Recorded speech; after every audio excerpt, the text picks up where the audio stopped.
The top 1% aren't smarter, they just remove the mental programming that keeps everyone else predictable. In a world built to distract you, manipulate you, and shape your thinking, mental independence is now a survival skill. Watch this to the end. Because in 30 days, you can rebuild the one thing the system can't control. A mind that thinks for itself. Good morning. And I need to warn you now that today's lecture is going to make some of you uncomfortable. It's not because I'm going to say anything shocking or offensive, but because I'm going to remove something that most people depend on without even realizing they depend on it. What I'm going to remove is the assumption that your thoughts are your own. And by the end of this, you're going to see the world completely differently. Most people believe they are free thinkers. They believe that because they can choose between options and express opinions and disagree with authority, that means they're mentally autonomous, that they're thinking for themselves. I'm here to tell you that belief is incorrect. Not mean this as an insult. I'm not saying you're stupid or weak-minded. I'm saying that what you experience as free thought is actually something else entirely. What you experience as free thought is better described as bounded cognition. And what does that mean? It means you operate within a carefully constructed range of acceptable interpretations and emotional reactions and moral conclusions. You think you're thinking freely, but actually you're thinking within a box. And the box is invisible to you because you've been inside it your whole life. And everyone around you is inside the same box. So it feels like reality itself because this is not a conspiracy. There's no secret group of people in a room deciding what you're allowed to think because conspiracies are actually comforting. Conspiracies are comforting because if there's a villain, you can fight the villain. But what I'm describing is much more fundamental than that. It's a requirement of civilization itself. Large, complex societies cannot function if every individual interprets reality independently. Think about this for a moment. If everyone had completely unique interpretations of right and wrong and truth and justice, society would collapse into chaos. So what civilization does, which is really clever, is it creates predictability, and predictability, not obedience, is the primary objective of power. So understand the difference here because it's crucial. Obedience is crude. Obedience means I tell you what to do and you do it because you're afraid of punishment. But that's expensive and unstable and it creates resistance. Predictability is elegant. Predictability means I can reliably forecast how you will react to information. If I can forecast your reactions, I don't need to coerce you. I can simply guide you. So let's talk about how this system developed over human history. It's a fascinating story. It reveals something profound about how power actually works. Historically, power began with violence. If you disobeyed the king or the chief or whoever was in charge, you were punished physically. That method worked for a while, but it was expensive and unstable. Violence creates resistance. When you beat people or kill people to make them obey, you're creating martyrs and you're creating resentment and eventually you're creating revolts. And any power system that depends on constant violence is exhausting. You need armies and prisons and executioners. So constantly be watching for rebellion is just not sustainable long term. Over time, successful societies discovered something far more efficient than violence. That discovery changed everything. That discovery was belief systems. Once power learned to install beliefs, that people defended themselves. Control became self-sustaining, which is the genius of it. You don't need guards if people are guarding themselves. Religion was one of the earliest large-scale psychological infrastructures. When I say infrastructure, I mean it worked like roads or bridges, except it was built inside people's minds. What religion did, which is really clever, is it compressed more complexity into simple binaries: good and evil, obedience and sin, loyalty and betrayal, and most importantly, religion internalized surveillance. You no longer needed physical guards watching everyone if people believed they were always being watched by God. So now you have people monitoring their own thoughts and policing their own behavior and reporting their own sins, which is infinitely more efficient than having an actual surveillance system. And people didn't resent it. They were grateful for it because they believed it was saving their souls and protecting them from evil. This is when power became truly sophisticated. When people started defending the system that controlled them because it confused the system for their own values. Now let's talk about education. Because education took this system and refined it to an incredible degree. Knowing some of you think education is about learning and freedom. But let me challenge that assumption. Education later refined the mechanism that religion created. And contrary to popular belief, education was never primarily about exploration. That's the myth we tell ourselves. Education was about standardization. And what does that mean? It means education taught citizens how to interpret authority and how to categorize knowledge and which questions were meaningful and which questions were dangerous. Think about your own education for a moment. You spent 12 years, maybe 16 years, maybe more in education institutions. And what did it teach you? They taught you facts, dates, and formulas, and vocabulary.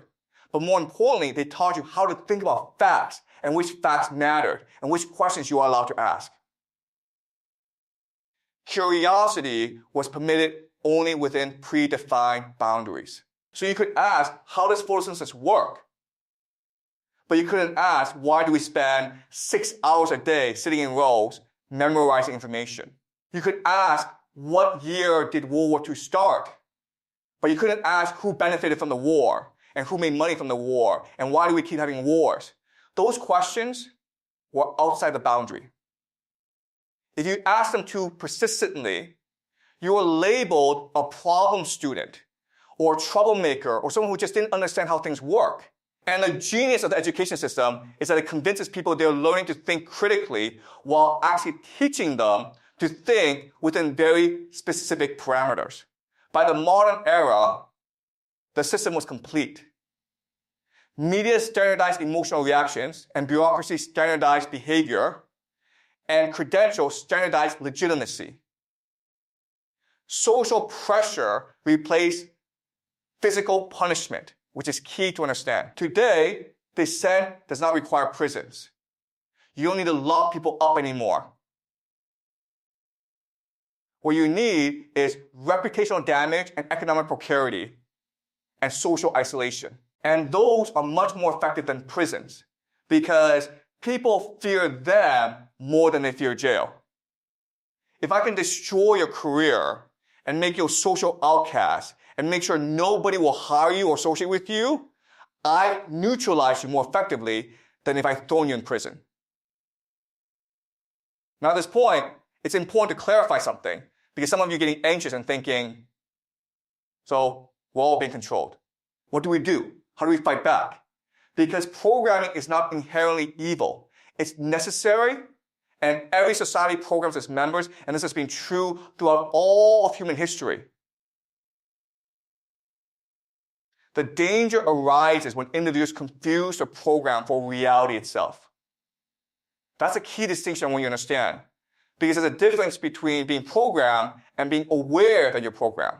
Let me give you an example. We all agree that murder is wrong, and that agreement is programming, because in a state of nature, there's no inherent reason why killing someone is wrong. But we're programmed to believe it's wrong. That programming is good. It allows us to live together peacefully and build civilizations and raise children without constant fear. So the programming itself isn't the problem. The problem is when you can't see the programming, when you believe that your moral reactions and emotional responses and intellectual conclusions are purely your own. To understand how programming is maintained, we must examine the mechanisms of the mind. And there are three primary mechanisms. We're going to go through each one carefully. The first mechanism is language, which is probably the most powerful mechanism. Because language doesn't merely describe reality. It defines what can be thought. If a concept cannot be named, it cannot be debated. And if a question cannot be phrased, it cannot be asked. Which is why taboo language exists. Most people think taboo language is about politeness. Like we don't say certain words because they're rude or offensive. But that's not really what's happening. What's happening is cognitive containment. Certain concepts are made unthinkable by making them unspeakable. And let me give you a concrete example. In many societies, there are topics that cannot be discussed in polite company. If you try to discuss them, you are immediately labeled as crazy or evil or dangerous. And the genius of this system is that people enforce it themselves. You don't need censorship boards when people censor themselves and each other. Now, think about your own life for a moment. Are there ideas that you've never fully articulated even to yourself because you know they're not allowed? All the questions that pop into your mind that you immediately suppress because asking them would make you a bad person or a conspiracy theorist or someone who doesn't understand that suppression, that's a system working. It's working inside your own mind and you're doing it to yourself, which is what I mean by internalized control. Language also shapes perception through framing. The same event can be described in completely different ways, depending on which words you use. Is someone a freedom fighter or a terrorist? Is something reform or destruction? Is someone undocumented or illegal? And each framing creates a different emotional reaction and a different moral conclusion. And once a frame is established, it's difficult to see outside of it, because the language itself channels your thinking into predetermined pathways. The second mechanism is emotion, because emotion is much faster than reason and much more powerful. Fear, outrage, guilt, and belonging bypass analysis. When emotion is activated, critical reasoning shuts down, which is not a metaphor. This is literal brain function. When your amygdala lights up, your prefrontal cortex goes quiet, and your prefrontal cortex is where reasoning happens. So emotionally charged information literally makes you dumber temporarily. Media does not primarily inform you. That's not its main function. Its main function is to calibrate your emotional responses. Over time, your nervous system becomes trained to react before you think. And let me give you an example of how this works in practice. You're scrolling through news or social media and you see a headline, and before you even read the full story, your body's already reacting. Your heart rate increases. Your jaw clenches. You feel anger or fear or disgust. And that reaction happens in milliseconds, way faster than conscious thought. Once that reaction is triggered, your conscious mind then works backwards to justify the emotion. So you think you're thinking rationally, but actually you're rationalizing an emotional reaction that was installed in you through repetition and conditioning. And you can't feel the difference from the inside. It feels like you're thinking clearly and arriving at logical conclusions when really you're just following an emotional script. Now, advertisers have known this for a century. Advertising is all about emotional conditioning. But what people don't realize is that news and education work the same way. You're being trained to have certain emotional reactions to certain stimuli. Over time, those reactions become automatic and you think they're your authentic feelings when really they're conditioned responses. The third mechanism is identity, which is the strongest lock of all the mechanisms. Because identity is how you understand yourself. Identity is the strongest lock. When beliefs become fused with self-image, challenges to those beliefs feel like existential threats. So let me explain what I mean by this. You have certain beliefs about politics or morality or how the world works. And those beliefs aren't just abstract ideas. Those beliefs are part of your identity. They're part of who you think you are. You're a good person who believes in X, or you're an intelligent person who understands Y. And this is why people defend ideas that harm them. Because to abandon the belief will require dismantling the self. Imagine you've spent 20 years believing that your political party represents justice and morality and the good guys. Now, someone presents you with evidence that your party has done something terrible, something that contradicts your core values, and the evidence is overwhelming. How do you react? Well, if you accept the evidence, you must accept that you've been wrong for 20 years and that you've been supporting something bad. But that's not just an intellectual adjustment. That's an identity crisis. Because you're not just someone who had wrong beliefs. You're someone who failed at moral reasoning. So what most people do is they reject the evidence. They come up with reasons why it's fake or biased or taken out of context because protecting the identity is more important than truth. And this happens across all domains. Religious identity, professional identity, national identity, ideological identity, and the stronger the identity, the harder it is to question. This is why converts are often the most extreme believers, because they rebuilt their entire sense of self around a new identity, and questioning it threatens their psychological stability. Now let's talk about how all these mechanisms are enforced. Because we've talked about language and emotion and identity, but there's one more layer that makes the system complete. Social enforcement completes the loop. And here's what's important to understand. Most control today is horizontal, not vertical. What do I mean by that?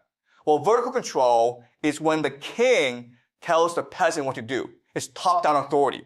But horizontal control is when the peasants police each other. You are monitored and corrected by peers, not rulers. Your co-workers and friends and family members are the ones enforcing conformity. Ostracism is the ultimate deterrent, and humans will tolerate almost anything to avoid social exile because we're social creatures. And being expelled from the group feels like death. In our evolutionary past, being expelled from your tribe meant actual death. You couldn't survive alone. So we have this deep psychological terror of being rejected by the group. And the system exploits that terror by making certain beliefs and questions and ideas marks of group membership. So if you express the wrong opinion, you're not just wrong, you're other. You're not one of us anymore. That triggers this primal fear of abandonment and is self-enforcing. Nobody has to tell people to please each other. They do it automatically because they're afraid of being cast out themselves. This is why social media has been so effective at control. It creates instant visibility of who's in the group and who's outside the group. One wrong statement. You can be publicly shamed and expelled from multiple communities simultaneously and have your reputation destroyed. That possibility keeps everyone in line. So at this stage, many of you are asking the obvious question. And the question is unprogramming possible? And can I actually escape these mechanisms, or am I just trapped forever? I'm going to give you the honest answer. And the honest answer is not for most people, but it's the truth. Awareness carries psychological cost, and stability is more comfortable than clarity. And belonging is more rewarding than truth. Historically, only a small minority choose to see clearly, and even fewer remain functional afterward. And let me explain what that means. When you start to see the programming, you lose the comfort that the programming provided. Suddenly, moral certainty becomes difficult. Social belonging becomes conditional. You start to notice how narratives move people, and how emotions are manipulated, and how language shapes perception. Once you see it, you can't unsee it. And that awareness is isolating because most people around you are still operating within the program. They don't want to hear what you've discovered. In fact, they'll often become hostile when you try to share it because you're threatening their psychological stability and their sense of identity. So yes, unprogramming is possible, but it comes at a price. And the price is you may lose friends, you may lose comfort, you may lose your sense of belonging. And you must ask yourself, is that price worth it? And for most people, the answer is no. That's fine. There's no more judgment here. Living with programming is easier than living with awareness. And most people, when given the choice, will choose the easier path. But for those of you who are still interested, who want to know how this works and how to resist it, let me introduce you to what I call the elite method. Now, before I go further, I need to clarify what I mean by the word elite. When people hear that word, they often think I'm talking about conspiracy theories or secret societies. When I use the word elite, I am not referring to secret groups or conspiracies. I'm referring to institutions that persist across generations. The elite are defined by continuity, not morality. And what do I mean by that? Well, elite institutions are families or organizations or networks that maintain power and influence over long periods of time. These might be old money families or prestigious universities or certain professional networks. And what distinguishes them is not that they're evil, but that they understand systems differently than most people. Elite education differs fundamentally from mass education, which is key to understand because most people have no idea what elite education actually looks like. Mass education, which is what most of us receive, emphasizes belief. It teaches you what to believe about history, morality, and how society works. But elite education emphasizes structure over belief and models over morals and history without heroism. Structure over belief means you don't learn that capitalism is good or bad. You learn how capitalist systems function. You learn the mechanics, not the morality. Models over morals means you don't learn that democracy is the best system. You learn how different governance systems operate and under what conditions each one succeeds or fails. History without heroism means you don't learn about great men and villains. You learn about incentive structures and institutional evolution and long-term patterns. And emotional detachment is trained deliberately. Elite education actively discourages moral urgency because moral urgency interferes with long-term strategy. If you're outraged about injustice, you're thinking emotionally, and emotional thinking leads to poor decisions. So elite institutions train people to observe dispassionately. Now, here's something that's going to sound counterintuitive, but it's crucial to understand. is that elites do not believe more strongly. They believe less. Let me say that again. It's important. Elites believe less than regular people, which is the opposite of what most people think. Most people think powerful people must have strong beliefs and strong convictions. That's how they got power. But actually, the opposite is true. What elite education teaches is that belief systems are tools.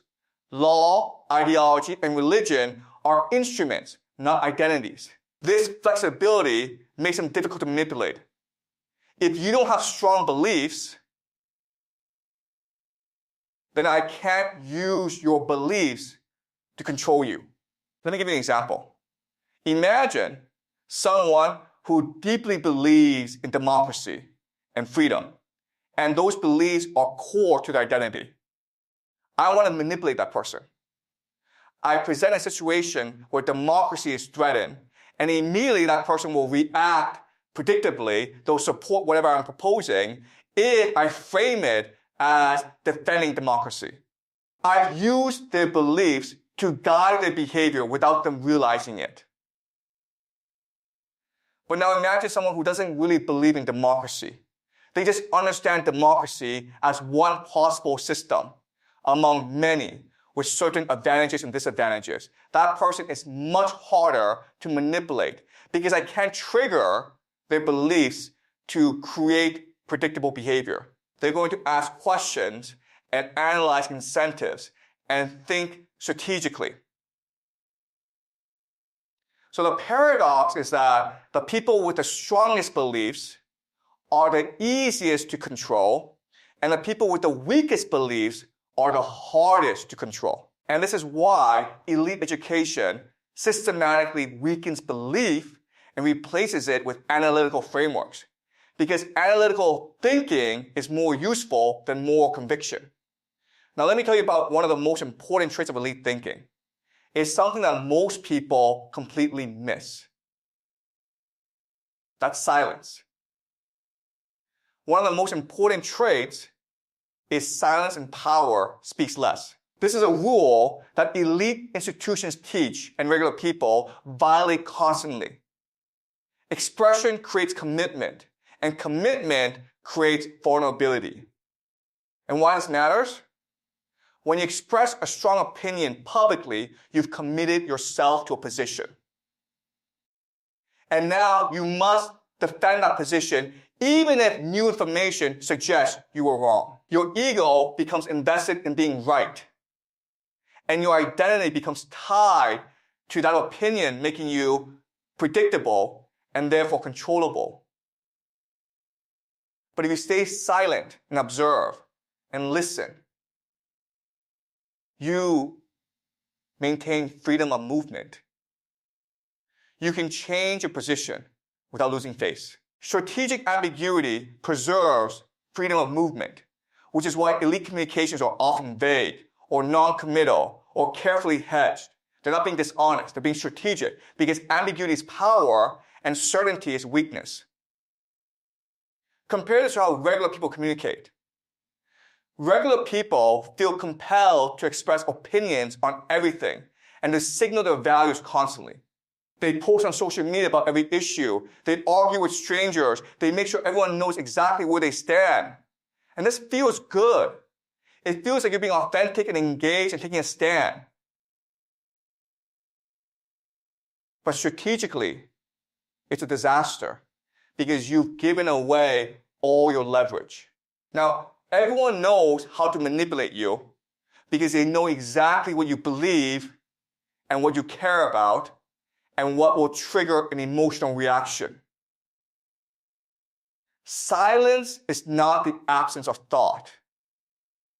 Silence is strategic positioning, and elite institutions understand this in a way that mass culture does not. So now we must address the central claim of this lecture. That's the idea that you can unprogram your brain in 30 days. This phrase is misleading, and there's no neutral mind. You cannot remove all programming. What you can do is become aware of programming. That awareness changes how you process information, but it doesn't free you from systems entirely. The realistic goal is not unprogramming, but becoming unprogrammable. And what does that mean? It means resisting automatic installation of new narratives. Think of it like this. Now, your mind is like a computer that automatically installs any software that gets presented to it. Someone shows you a narrative, and you just believe it. But what if you could change that setting so that narratives require your explicit permission before installing? And that's what we're trying to achieve here. So the 30-day framework is not a transformation. It's not going to turn you into some enlightened being. It's an interruption. And what I mean is, it interrupts the automatic processes that normally govern your thinking and forces you to observe them. And once you observe them, you can never fully forget that observation. You might fall back into old patterns, but you'll know you're doing it. So, let me walk you through the 30-day framework. And there are 4 phases. And each phase has specific tasks and specific challenges. And I'm going to be very explicit about what to expect. In the first phase, days 1 through 7, the task is simple and difficult. That task is suspend moral reflexes. Do not immediately judge information as good or evil. But it's actually hard because moral judgment is automatic. Someone tells you about an event, and before they even finish a sentence, your brain has already decided if it's good or bad, right or wrong, just or unjust. That reflex is the first thing you must interrupt. And here's how you do it. When you feel that moral judgment arising, just pause. Don't suppress it. Don't pretend you don't feel it. Just notice it and then delay your conclusion and sit with the discomfort of not knowing if something is good or bad. This is going to feel awful. Discomfort is expected because moral certainty is one of the main ways we manage anxiety. When we can label something as evil, we feel like we understand it. We know what side we're on. We're one of the good people fighting the bad people. But when you suspend that judgment, you're left with ambiguity. And ambiguity creates anxiety. And your mind is going to desperately want to resolve that anxiety by judging. Don't let it. Just observe your emotional reactions and notice how strong they are and how quickly they arise and how they try to force a conclusion. This practice alone will teach you more about your programming than a year of reading will. Because you'll see the mechanisms operating in real time. You see a news story about a political figure doing something controversial, and immediately you feel anger or approval. Just stop and ask yourself, where did that reaction come from? And why was it so fast? And what if I'm wrong about this? And what would change if I were wrong? You don't have to arrive at a different conclusion. The point is not to reverse your beliefs. The point is to see how beliefs form and how emotions drive them. Now let me tell you why this first phase feels so uncomfortable. Because a lot of people quit during week 1. They quit because the discomfort is too intense. What you're experiencing during this phase is the psychological structure that normally protects you being temporarily disabled. Moral judgment serves a function. It gives you certainty, and certainty gives you confidence. And confidence allows you to function in the world without constant doubt. When you suspend moral judgment, you're removing that psychological armor, and suddenly the world feels dangerous and chaotic and incomprehensible. This is normal. This is the experience of seeing clearly without the filter of pre-programmed interpretations. Most people cannot tolerate this state for long. It feels like losing your mind or losing your values or becoming a bad person. You might worry that if you don't immediately condemn evil, then you're complicit in evil, or that questioning your beliefs means abandoning your principles. But actually, the opposite is true. Suspending judgment doesn't mean abandoning values. It means examining values to see if they're really yours. The other thing that happens during week 1 is social friction. You're going to be in conversations where everyone is expressing strong opinions and you're going to stay quiet. And people are going to notice. They're going to push you to take a side. And you're going to feel enormous pressure to signal your allegiance. This is the horizontal enforcement we talked about earlier. And your job is to resist it not by arguing, but by simply not participating in a moral performance. You can say, I don't know enough about this. Or, I'm still thinking about it. Or, I'm not sure. And people will think, that's weird. But that's fine. The point of week 1 is to create space between stimulus and response. That space is where thinking actually happens. In days 8 to 14, you move to the second phase. And this phase is about replacing opinions with models. Stop asking who is right and start asking how systems function, which is a fundamental shift in how you process information. Most people, when they encounter a problem or an event, immediately ask, who's to blame? Who's the villain? And who's the victim? And who's on the side?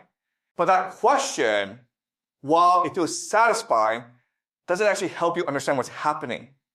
Because most complex events don't have simple villains. Instead, start asking, how do the incentive structures work here? And what are the institutional constraints? And what are the long-term patterns? Let me give you an example. There's a crisis in healthcare, and costs are rising. People are suffering, and the typical response is to blame someone. Maybe you blame insurance companies, or maybe you blame government regulation, or maybe you blame doctors or pharmaceutical companies, depending on your programming. But that blame-based thinking doesn't help you understand the system. It just makes you feel morally righteous. Instead, ask, how does healthcare financing work? And what are the incentives for each actor? And what constraints do they face? How has the system evolved over time? When you ask those questions, you start to see structure instead of heroes and villains. And structure is much more useful than morality for understanding reality. Identify incentives and trace cause and effect and remove villains from your explanations, which is hard because villain-based narratives are emotionally satisfying. But they're also intellectually lazy. They let you stop thinking as soon as you've identified the bad guy. Structural analysis requires you to keep thinking and to follow chains of causation and to understand that most outcomes are the result of systemic forces, not individual choices. So a practical method for removing villains from your thinking. This is one of the hardest parts of the process. Every time you find yourself blaming a person or a group, stop and ask what incentives are shaping their behavior. Humans generally act in predictable ways given their constraints and incentives. So if someone is doing something harmful, ask what would make that behavior rational from their perspective. This doesn't mean justifying harm. It means understanding the logic of the system that produces harm. Let me give you a controversial example. Let's say a pharmaceutical company prices a drug so high that people can't afford it. People die. The typical response is, this company is evil. They're killing people for profit. We need to destroy them. That's the villain narrative. But if you remove the villain and look at structure, you ask different questions. What are the incentives facing pharmaceutical companies in the current regulatory environment? How does patent law work? How do insurance negotiations work? How does drug development financing work? And what would happen if this company priced differently? And when you follow those questions, you realize the problem isn't individual evil, it's systemic design. And the solution isn't punishing villains, it's changing structures. This type of thinking is emotionally unsatisfying. It doesn't give you anyone to hate, but it's intellectually honest and strategically useful. And here's a key insight. Once you start thinking structurally, you become difficult to manipulate because most propaganda relies on villain narratives. Politicians and media want you to be angry at specific groups because anger is energizing and it drives engagement. But anger directed at villains rarely solves problems. Anger directed at structures is more useful, but it's also harder to maintain because structures are abstract, and abstract enemies don't generate emotional satisfaction. Now we come to the most difficult phase, which is days 15 through 21. And the task is detaching identity from belief. This is the most destabilizing phase. Ideas must become provisional. You must be willing to discard positions without experiencing self-collapse. Most people fail here. This phase requires you to do something that feels psychologically impossible. You need to separate who you are from what you believe. That sounds simple, but it's not because your beliefs are woven into your self-concept. Let me explain what I mean. Now, if someone challenges your core beliefs, it feels like they're challenging you personally. If you believe in social justice, someone questions social justice frameworks, you feel attacked. You feel like they're calling you a bad person. But what if you could hold beliefs provisionally without fusing them to your identity? And what if you could change your mind without it threatening your sense of self? This requires a fundamental restructuring of how you understand yourself.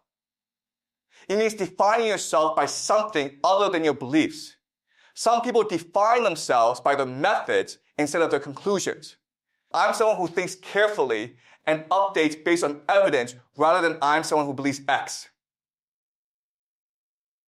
Others define themselves by their relationships or their creativity or their capacity for growth, but not by any particular ideological position. The practice for this phase is to actively experiment with holding opposite positions. Take a belief you have and argue against it. Not in public where you face social consequences, but in private or with a trusted friend who understands what you're doing. And notice what happens in your body when you argue against your own position. Notice the anxiety and the discomfort and the sense that you're betraying something. That discomfort is the identity belief fusion. And the practice is to sit with that discomfort until it loosens. Let me tell you exactly why most people fail at this phase, because I've watched this happen many times. It follows a predictable pattern. What happens is people start to experiment with questioning the beliefs. They feel fine at first, it's just an intellectual exercise. But then they start to really consider the possibility that they might be wrong about something important, and panic sets in. Because if you're wrong about this important thing, what else are you wrong about if you don't know what's true anymore? Then who are you? The self starts to feel unstable. And instability is terrifying because we need a coherent sense of self to function in the world. So what most people do at this point is they snap back to their original positions with even more fervor than before. This is called belief crystallization. It happens when questioning goes too far and threatens psychological stability. So the mind overcorrects. suddenly all the doubts vanish and the original beliefs feel more certain than ever, and anyone who questions them seems like a threat or a fool. This is a defense mechanism. It's a psyche protecting itself from dissolution. It's completely understandable. The way to avoid this is to go slowly and to maintain some stable sense of self that isn't based on any particular belief. You need an anchor. Something that remains constant even as your beliefs shift. And for some people, that anchor is curiosity or honesty or compassion. For others, it's relationships or creative work or commitment to understanding. But whatever it is, you need something that isn't belief-based. And even with an anchor, this phase is difficult. Some people will decide it's not worth it. They'll choose psychological stability over clarity. There's no shame in that. This is a valid choice because clarity has real costs and not everyone wants to pay those costs. In days 22 through 30, you enter the final phase. And this phase is about strategic silence and practicing it in your actual life. Practice strategic silence. Speak less, signal less, observe more, and watch how narratives move people. Notice how power flows through institutions rather than individuals, which is where you start to apply everything you've learned. The practice is simple. You're going to deliberately reduce how much you express your opinions and how much you signal your values. This is going to feel unnatural because we're trained to constantly broadcast our positions, especially on social media. But strategic silence means you're going to observe without participating in the performance of belief. In conversations where people are expressing strong opinions, you just don't listen and watch and notice patterns. Notice how people use certain phrases that signal group membership. Notice how emotional reactions spread through a group. Notice how someone will say something and everyone immediately agrees, not because they thought about it, but because agreement signals loyalty. And notice how uncomfortable people get when you don't signal. When you just listen without agreeing or disagreeing, they'll often push you to take a side because your silence feels like a threat to the group consensus. The practice is to resist that pressure and to remain in observation mode and to get comfortable with other people being uncomfortable. This doesn't mean you never speak. You can speak when you have something genuinely useful to contribute that advances understanding. But you stop speaking just to signal where you stand or to perform your identity or to get social approval. Over time, you'll notice that your mind becomes quieter and clearer because you're not constantly generating opinions and defenses. And you'll notice that you see patterns you missed before. When you're not busy broadcasting, you can actually receive information. So let's talk about what you actually gain from completing this 30-day process. It's important to be realistic about what changes and what doesn't. At the end of this process, you will not be free. Let me be clear about that.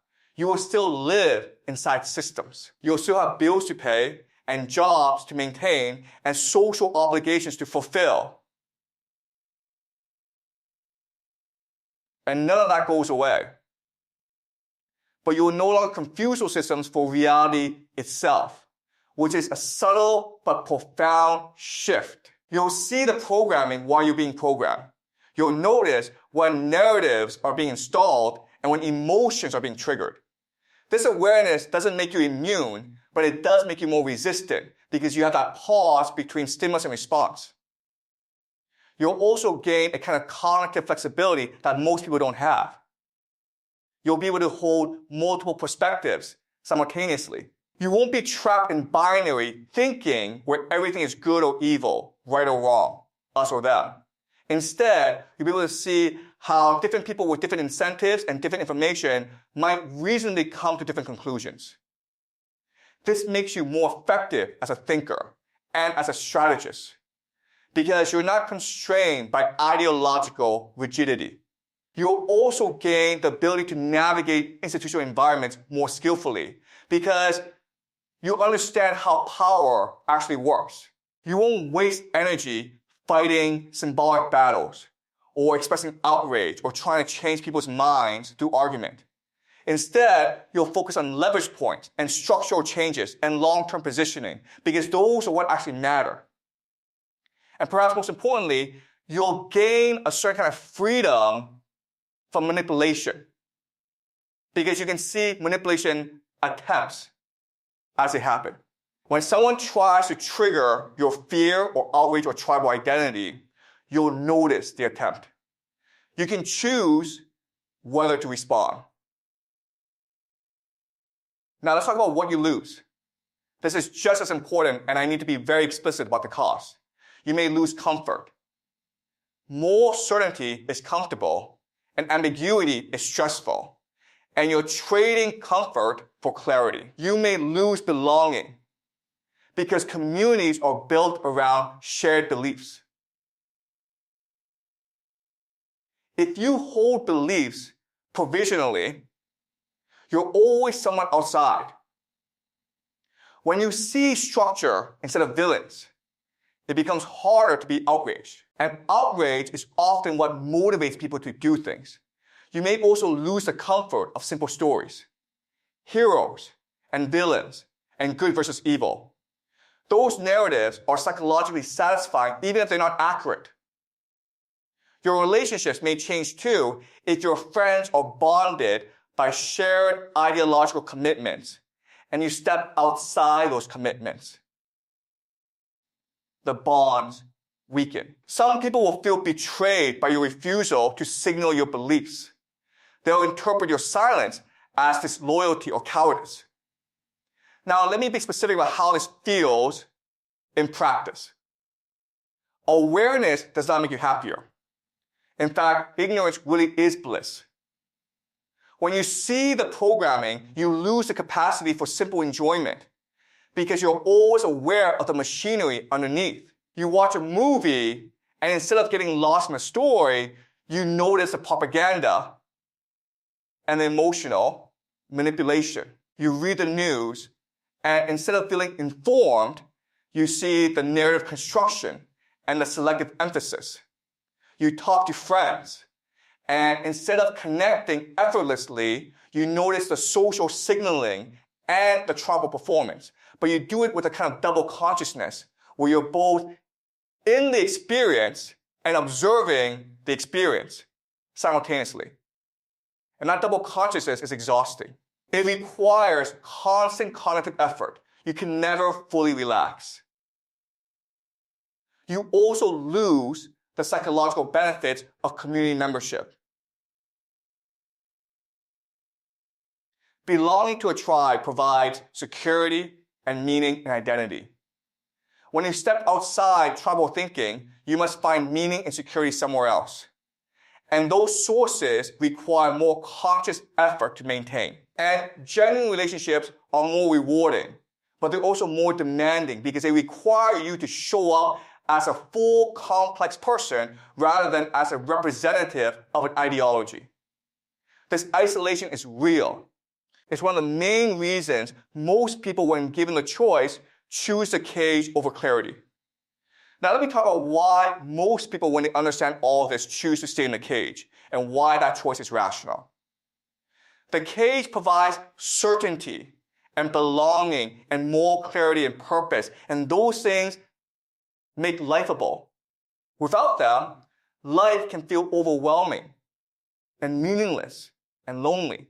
And most people reasonably prioritize psychological well-being over abstract truth. And here's another factor. Seeing clearly doesn't necessarily give you more power to change things. In fact, it might give you less power because you're not willing to use the tribal mechanisms that actually motivate people to act. If you won't demonize enemies, if you won't tell simple stories, if you won't trigger outrage, then how do you mobilize people? Most social change is driven by passionate believers who don't see complexity. They see good and evil. They fight for the good with absolute conviction. That conviction is powerful, even if it's based on oversimplified narratives. So if your goal is to change the world, you might be more effective staying somewhat inside the programming. That's where the motivational energy comes from. The people who see clearly often become observers and analysts rather than activists, because activism requires a kind of more certainty they can no longer access. This means you understand problems clearly, but you're less able to mobilize others to solve them.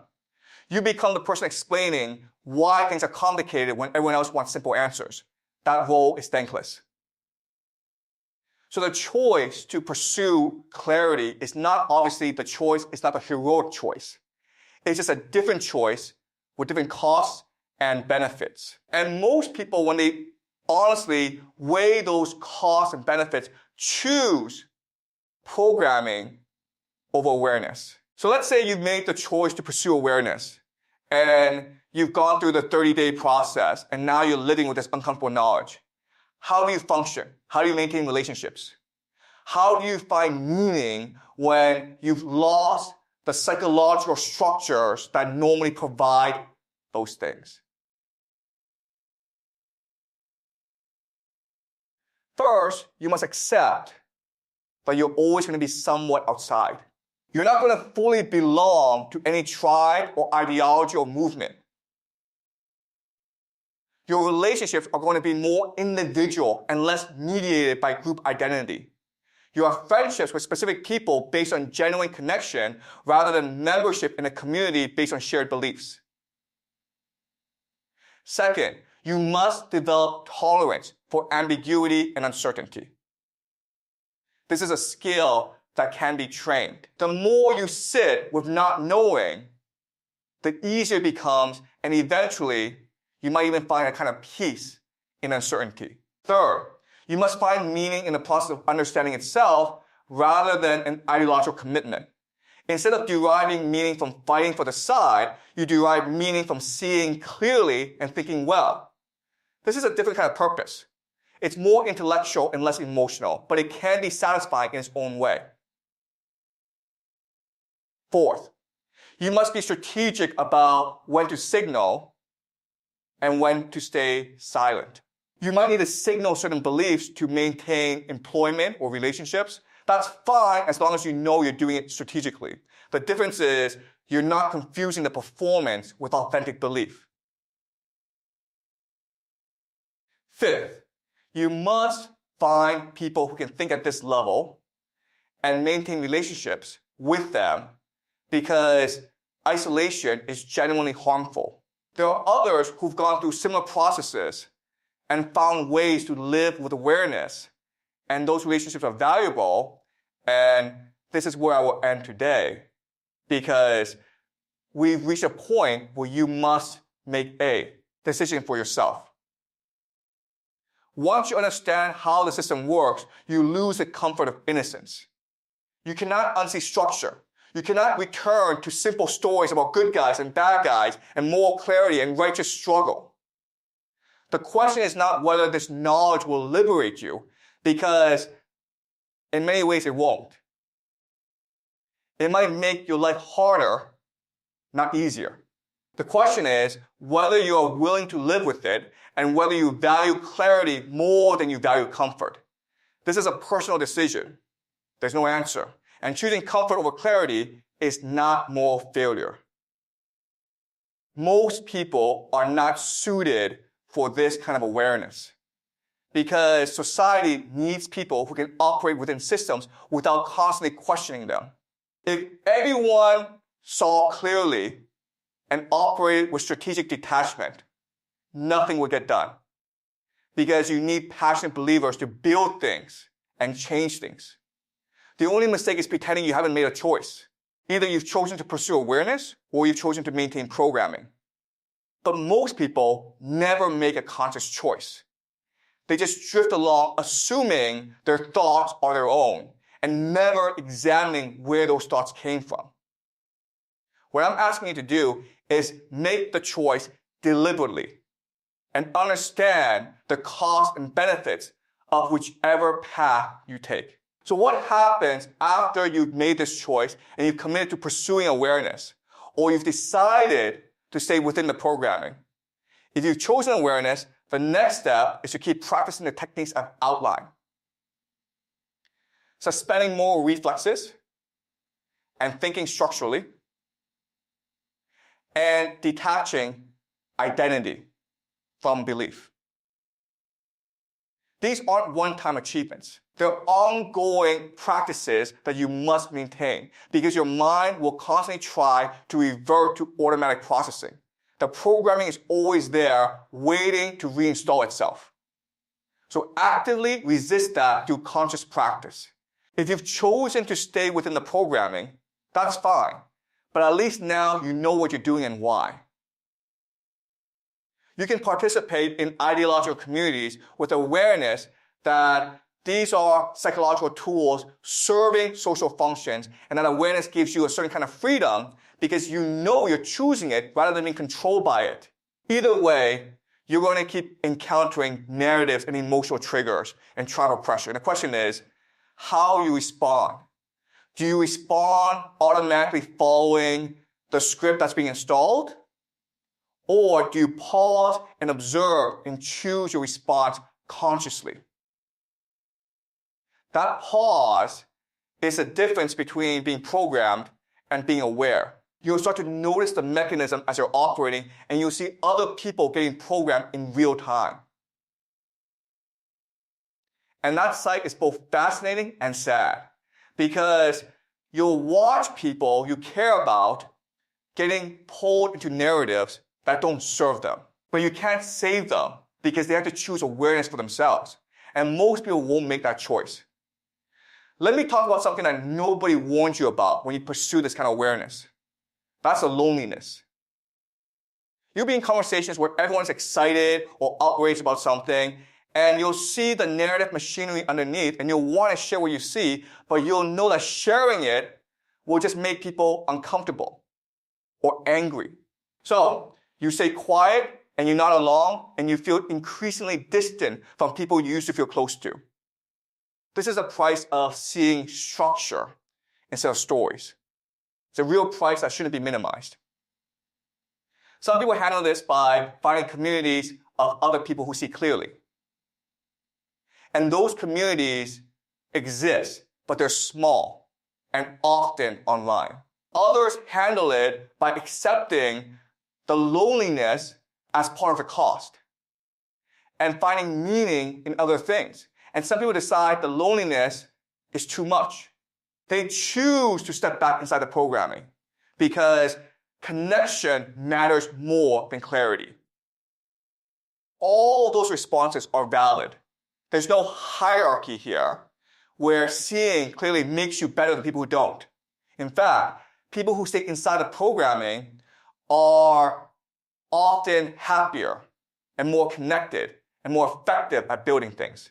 You should only pursue this if you have a pathological need to understand how things actually work, regardless of the personal cost. And let me be clear about something essential. That's that this method is not for everyone. It's not designed to be. Elite institutions train a small number of people to think this way, because society only needs a small number of people thinking structurally. Most people need to operate within systems and believe in the systems and defend the systems. That's how civilization functions. If everyone saw through the programming, society would collapse, because collective belief is what holds institutions together. So when I teach you these techniques, I'm not saying everyone should use them, and I'm not saying you should try to convert others. This is an option that exists for people who want it and who can handle the cost. But most people shouldn't want it because the costs outweigh the benefits for most people in most situations. The benefits are clarity and cognitive flexibility and resistance to manipulation, but the costs are psychological discomfort and social isolation and loss of meaning. For most people, those costs are too high. That's a completely rational assessment. The only people who should pursue this are people who can't not pursue it. People who are constitutionally unable to accept narratives at face value. If you're comfortable believing what you're told to believe, that belief makes your life better. Then there's no reason to question it. But if you're someone who constantly asks why and how and who benefits and what's really happening, then maybe this framework will help you. Just understand that health doesn't mean happiness, and understanding doesn't mean fulfillment, and clarity doesn't mean purpose. These are analytical tools, not spiritual practices. They serve strategic purposes, not existential ones. And this brings us to the final question. It's the question you must answer for yourself, and nobody can answer it for you. The question is not whether this knowledge will liberate you, because we established that it probably won't. The question is whether you can tolerate living without the psychological comforts that programming provides. Can you tolerate more ambiguity? And can you tolerate not knowing? And can you tolerate watching others participate in narratives that you see through? Can you tolerate the loneliness of seeing structure when everyone else sees heroes and villains? And can you find meaning and purpose outside of ideological commitment? These are not rhetorical questions. These are real practical questions about how you're going to live your life. If the answer is no, then the choice is to stay inside the programming. And there's no shame in that. But if the answer is yes, or maybe, or have to try, then the techniques I've outlined will help you start the process. Just remember that awareness is not the end point. Awareness is the beginning of a different kind of challenge. The challenge of living with clarity in a world designed to prevent clarity, and the challenge of finding your own meaning when collective meaning no longer satisfies. That's a difficult challenge, and most people fail at it. And the ones who succeed do so by building new structures to replace the ones they've dismantled. But those new structures are conscious and provisional and individually constructed rather than collectively imposed. And that work of conscious construction is harder than accepting what you're given. But for some people, it's the only option that makes sense. So that is a decision each of you will have to make for yourselves. And I hope I've been honest about what that decision actually entails. Thank you, and I'll see you next.